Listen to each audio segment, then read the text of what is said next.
Hello mga beshi ko! Welcome to Baguio City!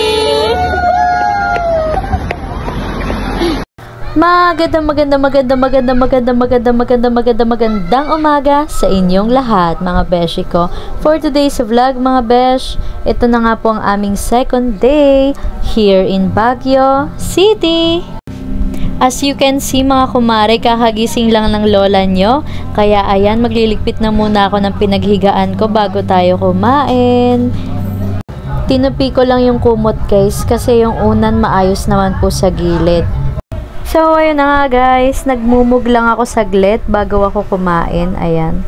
Habang kumakain rin ako guys, nakipagkwentuhan rin ako sa mga pinsan ko tsaka sa kapatid ko. So ayun na nga guys, ganun lang kabilis. Nakaligo na ako at nakapag-toothbrush, hilamos, skincare.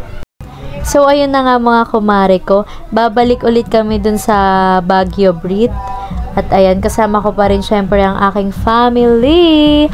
At ayan, after ko ring ayusin yung hair ko, ayan, nag-picture at video muna ang lola mo. At eto guys, bumaba lang kami kasi nasa taas yung kotse. Oh, pak! Bonggacious, slayable, gorgeous na naman ang lola mo. Syempre, 'di ba, bago tayo gumala, ganda-gandahan muna. Entrance pa nga lang ng SM Baguio, sobrang ganda na mga beshi ko. Ayan, sobrang daming flowers. Bago po pala kami pumunta sa Baguio Breath, nagpunta po muna kami dito sa SM ng Baguio. Maganda dito guys at sobrang daming tao. At higit sa lahat guys, sobrang happy kami dito kasi 'di ba nga sa Baguio malamig, kaya pati yung SM wala nang aircon kasi nga kahit nasa loob ka ng SM dito guys, na kahit wala silang aircon sobrang lamig pa rin talaga. Kaya ganun, ang saya-saya lang ma-experience yung mga ganong bagay. Na-appreciate lang namin talaga yung mga ganito kaliliit na bagay na nararanasan namin. Kasi syempre, 'di ba, dapat maging thankful talaga tayo sa life para mas maging blessed tayo. Tsaka isa pa, sanay kasi kami na syempre, 'di ba, sanay naman din tayo guys na pag SM aircon talaga. Kaya ayun, first time lang namin makapunta sa isang SM na walang aircon kasi sobrang lamig dito sa lugar na to. Kaya ayan, after nga po namin kumain, in-appreciate po muna namin yung view dito kasi ang ganda guys, tignan nyo po. Sana sa susunod guys, bigyan ulit kami ni God ng opportunity na makabalik dito. Kasi kung tatanungin kami, gustong gusto talaga namin bumalik dito ng paulit-ulit kasi nga maganda dito sa Baguio. At maliban doon, sobrang daming pwedeng gawin. At syempre mga beshi, sobrang dami rin po ditong pwedeng pasyalan. Kaya ayan guys, lumabas na po kami ng SM kasi lalakarin lang po namin papunta dun sa Baguio Breath. At syempre, bago po kami pumunta doon, pumunta po muna kami dito sa church. Nakalimutan ko lang yung pangalan na yan, ng church na yan guys. Pero yun po, nagpray po muna kami and umattend kami saglit sa mass. Tapos yun, after namin dun guys, tumiretso kami dito. Ayan, nadaanan po namin yung street na to, na punong-puno ng mga art. Ayan, sobrang ganda. Tignan nyo guys, sobrang ganda. Tsaka sobrang haba ng street na to guys, nilakad lang namin talaga yan. Nakaka-enjoy din maglakad kasi kahit nakakapagod, ayan, ganyan naman yung makikita mong mga drawing, 'di ba? Ang gagaling ng mga taong kayang mag-drawing ng ganyan, sobrang talented nila, sobrang artistic. Maliban sa punong-puno ng artworks, itong street na to guys ng Baguio ay marami rin po ditong nagko-concert madalas. Kasi nung nagpunta kami dito guys, may nag-concert banda doon. Kaya crowded talaga kasi sobrang saya dito guys. Ang daming activities at ang daming mong mapapasyalan at makikita. Sobrang na-amaze talaga ako guys sa mga taong kayang mag-drawing gamit yung chalk. Promise, grabe, sobrang talented nila, nakakatuwa. Ayan o, ang gaganda ng mga artworks nila.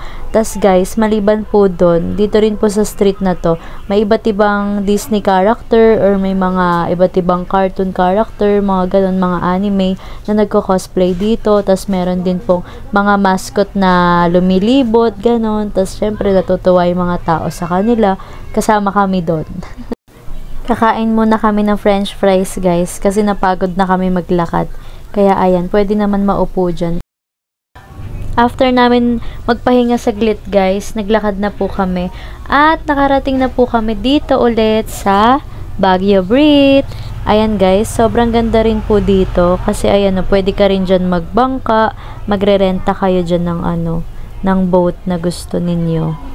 So ayun na nga po guys, naghahanap po kami dito ng hihilot po kay Lola. Tas yun, nung nakahanap na po kami, nakahanap rin po sila ng pwesto na kung saan pwede po sila maglatag at maupo. Hi! Sandals niya. Kaya ayan, nagrenta po ulit kami ng bike. So ayan mga beshi ko, dito sa bike na nirentahan namin, kasya dito yung 4. Tas ayan, sinama namin yung pinsan ko na sobrang cute. Traffic! May traffic din pala dito. Traffic! Hi guys! Yeah. Oh, Yuri! Abado 20 ah. Mahal ko pa buhay ko. Abado 20. Pero, Saan siya? Saan? bumili sa tayo. Ah, saan? Oy! Hindi ka pala magpita. Ay, sis naman. Sis naman. Ay, sis naman. Ay, sis.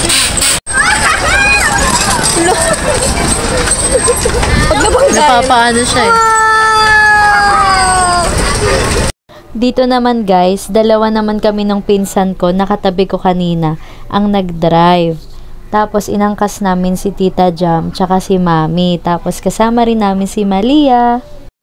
Saglit lang namin sila inangkas guys. Tapos yun, bumaba na rin po sila. Kaya dalawa na lang po kami ng pinsan ko nag-drive nitong bike na pwede sumakay yung 4 na person. Kung mapapanood nyo po guys, may first vlog po ako dito sa Baguio. Check nyo na lang po sa YouTube channel ko guys. Pwede nyo po dun mapanood yung full video. Thank you po. Kasi guys, yung first vlog ko po dito, which is kahapon nitong video na to, is uploaded rin po. Tsaka nagbike rin po kami dun, pero gabi na po. Bale, June 15 po kami dumating dito, which is kahapon po. Tas itong vlog na to is June 16. Magsa-sideline muna ako, guys. Tama na yung kaartehan. Friend, ako nasa friend. Go. Maingat ako eh. Hoy. Palong-palong po. Uy, talaga naman sila. Hi. Oh, palito tayo. Ayoko. Uy, yan na tayo. Hindi ka. Sabi ko sa'yo, kaya ko to eh. Dati ako. Manayo ako ng sidecar. Ano lang po, sumasideline lang po. Sumasideline lang. Habang wala pong pasok, sumasideline. Okay po, okay lang, okay lang. Nervyosa yung pasahero ko, guys. Pasensya na po, okay lang.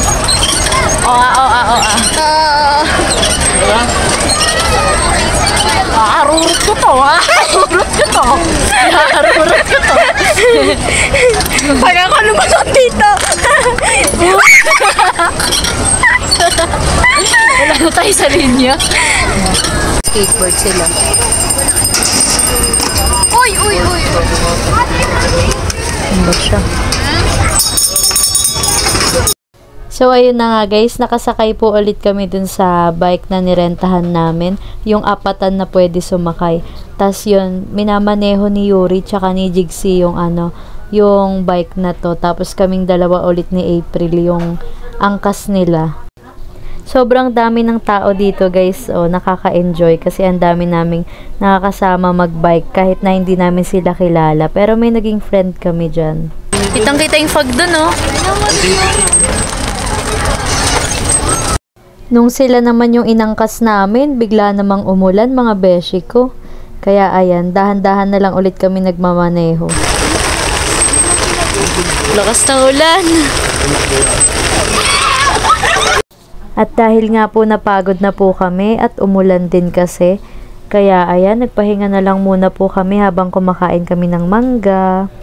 Sakto guys, after namin magpahinga, bigla namang tumigil yung ulan, kaya ayan, sabak na ulit. Ay, tayo mo kami! Sabay tayo. Hi guys! Pangarap ko talaga mag-drive na e-bike. Dito tayo, e-bike na dipidan. E-bike muna tayo na dipidan sa Baguio. Ang lakas ng mga trip natin, no? Tas yun guys, chika ko na rin sa inyo yung naging kaibigan namin dito kasi may 4 o 5 mga lalaki kaming naging kaibigan dito guys. Kasi ang nangyari dun guys, 'di ba nag-aano kami, nagbabike kami tapos nabunggo namin sila. And after nun, hindi sila nagalit. Tas yun, naging kaibigan namin sila. Tas tinanong nila yung pangalan namin. So syempre, sinabi lang namin yung pangalan namin. Tapos maya-maya, tinatanong nila kung ano yung FB namin nung pinsan ko na isa. Tapos, syempre, hindi namin sinabi kasi privacy namin yun. Tsaka, isa pa, pumunta kami dito para mag-enjoy, hindi maghanap ng jowa, 'di ba?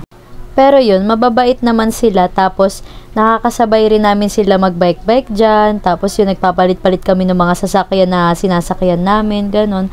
Tapos kasi, tinanong namin kung bakit sila nandito. Kasi tinanong rin nila kung ba't kami nandito. Akala nila dito kami nakatira, pero sabi namin nagbabakasyon lang kami. Tapos sila naman, nung tinanong namin sila, sabi nila, dito daw sila nagtatrabaho. Tapos yun. Go, be!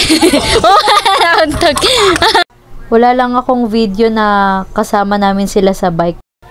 After namin makisama at makipagbanding sa kanila, nagbabay kami at nakipag-peace bump.